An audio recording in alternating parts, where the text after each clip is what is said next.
Rombongan Komisi Pemberantasan Korupsi atau KPK mendatangi kantor Jenderal Andika Perkasa.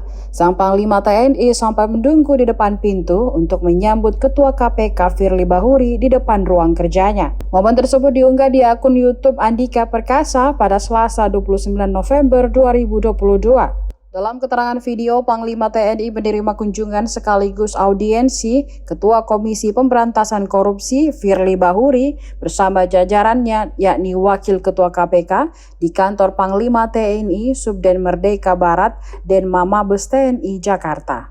Pertemuan yang berlangsung santai tersebut membahas terkait kerjasama antara lembaga negara, dalam hal ini mendukung program-program pemerintah yang dapat dilakukan bersama antara TNI dan KPK.